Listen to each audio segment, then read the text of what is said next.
Olá pessoal, bem-vindo à Escola Fácil Copper Shark, onde aprender é legal e divertido. Se a pandemia bugou seus estudos, aqui é o lugar certo para recuperar o tempo perdido. Então, inscreva-se no canal, ative o sininho e deixe um like neste vídeo. Tudo bem? Prontos para aprender? Então, vamos lá! Na questão 38, tem um pequeno texto e aí a pergunta é relacionada a esse texto. Então, vamos ler. A estação chuvosa na Índia e em todo o sul da Ásia é chamada de monções e é sempre muito esperada. É um período de chuva frequente e volumosa, que se estende por cerca de 4 meses. Antes de a chuva começar, o calor é intenso no continente, com temperaturas que superam os 40 graus Celsius. A chuva de monção, ou chuva de monções, ocorre no verão do hemisfério norte. Só que, diferente de diversas áreas do globo, os volumes acumulados de chuva sobre algumas áreas em 4 meses, como nas proximidades do Himalaia, podem chegar aos 3.000 milímetros. As chuvas mencionadas no texto são esperadas, pois ajudam no plantio dele. Bom, então tem 5 cultivos aqui, e aí a gente tem que ver qual deles que tem relação com as monções, com ser alagado, com se ter muita água, precisar de muita água. Bom, vamos lá. Letra A. Arroz em um sistema agrícola chamado terraceamento. A resposta é essa. Se vocês lembrarem, como que você faz para saber que isso é a resposta? Primeiro, o arroz é muito consumido na Ásia. Ele falou aqui dessa questão da chuva de monções e ele disse de lugares que são no continente asiático. Então, isso já é um indicativo de que o arroz poderia ser a resposta. Outra questão, terraceamento é o nome que a gente dá para quando você tem que cortar um morro. Então, nesses locais que possuem montanhas, o que eles fazem? Eles fazem como se fossem curvas, que a gente chama de curvas de nível, e aí eles cortam, e aí conforme o lugar o morrinho ele vai deixando de ser um morrinho e ele vai começando a ter alguns degraus. Então são curvas de nível, cada uma dessas curvas se torna um terraço, por isso que chama terraceamento. E aí você consegue cultivar nas encostas, nos barrancos, nas montanhas, tá? Mas vamos entender por que as outras alternativas estão erradas. Porque vamos supor que vocês não soubessem que era arroz, né? Vamos ver a letra B. Azeitona, utilizando a técnica de rotação de culturas. Então, olha só. A azeitona vem de que planta?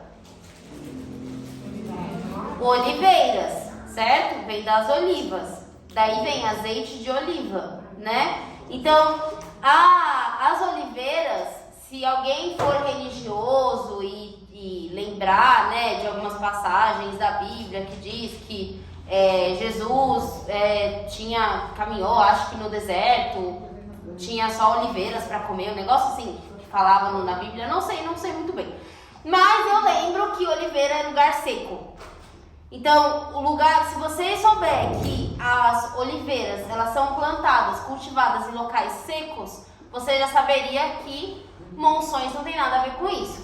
Porque ele está falando que monção aqui é um lugar que vai ficar úmido, que vai ter muita água, muita chuva, tá? Então, e o que são as rotações de culturas? Rotação de cultura funciona da seguinte maneira. Na rotação de cultura, você costuma fazer quando você não tem uso de tecnologia. Então, imagina que você tenha um terreno aqui, e aí você vai dividir esse terreno em 4 partes. Em um lugar, você vai cultivar feijão. No outro lugar, você vai cultivar soja.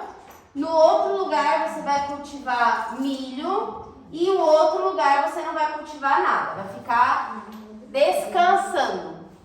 Isso é no primeiro ano. Então você comprou o terreno lá, você vai se tornar agricultor. Então no primeiro ano você dividiu, você cultiva feijão aqui, soja aqui, milho aqui e aqui não cultiva nada.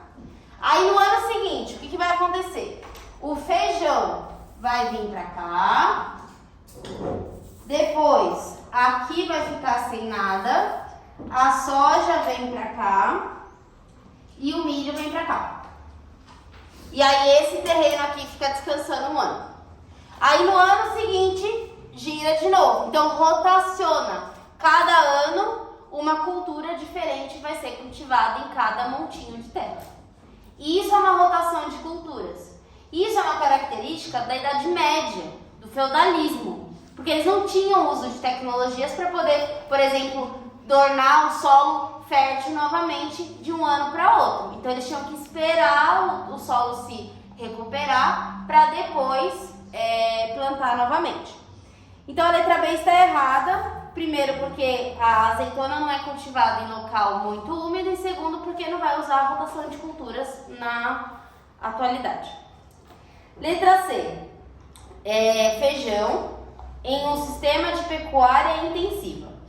Então vamos lá, primeira coisa, feijão não pode alagar. Se alguém aqui já plantou feijãozinho quando era criança, do algodãozinho, depois pôs na terra e viu a plantinha crescer, você sabe que você não pode deixar o solo alagado, porque senão o seu feijãozinho nem brota. Se você pegar aquele algodão e deixar ele encharcado, banhando na água, ele nunca vai brotar.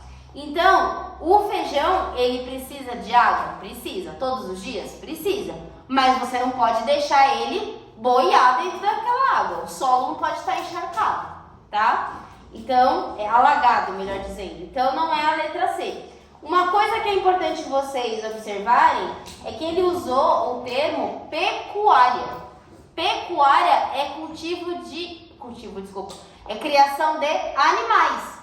E aqui ele está falando de plantas. Então, pecuária não tem a ver com agricultura. Pecuária é para animais, criação de animais. E a agricultura é cultivo de plantas. Então você vai lá, você põe a semente, depois você rega, e aí espera crescer, e depois você recolhe e tudo mais. Tá? Então não é a letra C. Letra D, uva e um sistema de pecuária extensiva. Novamente, pecuária não tem nada a ver com agricultura, então por aí já saberia que não é a resposta. E uma coisa importante de vocês saberem que a uva, ela costuma ser cultivada em locais frios e não necessariamente úmidos ou secos. Não tem muita variação, não tem muita questão da temperatura. As maiores vinícolas, elas existem em locais frios. Se vocês forem ver no Brasil, tirando o Nordeste, que produz um outro tipo de vinho, de espumante, que são outras características, o sul do país é referência por produzir vinhos. Então tem até rota do vinho no Rio Grande do Sul e tudo mais. Então as parreiras, que é o nome que a gente dá para a plantinha, que depois vai dar uma uva, ela normalmente fica em locais altos ou locais frios. Tá bom? Tudo bem? Então também não é a letra D. E a letra E, mandioca, plantada com técnicas industriais. A mandioca, ela não é a base da comida asiática. Então, por aí você já saberia que não é. Mandioca é muito consumida no Brasil. E quando você pensa na mandioca, principalmente no Brasil, ela não é plantada com técnicas industriais. Ela tem uma mecanização por trás já, tudo bem? Mas não é assim uma coisa tipo a soja. Não é uma plantação estilo a plantação de soja. Se você for ver qualquer vídeo na internet de como que são as plantações de soja ou de cana-de-açúcar no Brasil, vocês vão ver que é um negócio assim de outro mundo. A mandioca ainda não está nesse patamar, porque a mandioca não tem valor no comércio exterior, como a soja e a cana-de-açúcar tem, ou o milho, tá bom? Então não é a letra E a resposta é a letra A, como eu já havia falado. Essa é uma questão que você tinha que saber algumas coisas. Não dava para ir só pelo texto. Você não ia conseguir se virar numa questão dessa. Se você nunca tivesse ouvido falar de monções, se você não tivesse uma ideia de que a Ásia tem como base o arroz, comida japonesa, tudo vem arroz. Os asiáticos consomem muito arroz, muito mais do que o brasileiro. Então, quando a gente pensa nessa questão, você tem que saber o quê? Pelo menos que os asiáticos têm característica de consumir muito arroz. Se você soubesse, que nem eu expliquei, né? Como que é o cultivo da azeitona, do feijão, da uva e da mandioca, beleza, você já conseguia eliminar as outras e ficava tranquilo. Mas essa é uma questão considerada até difícil, porque você tinha que saber conceitos previamente. Tudo bem?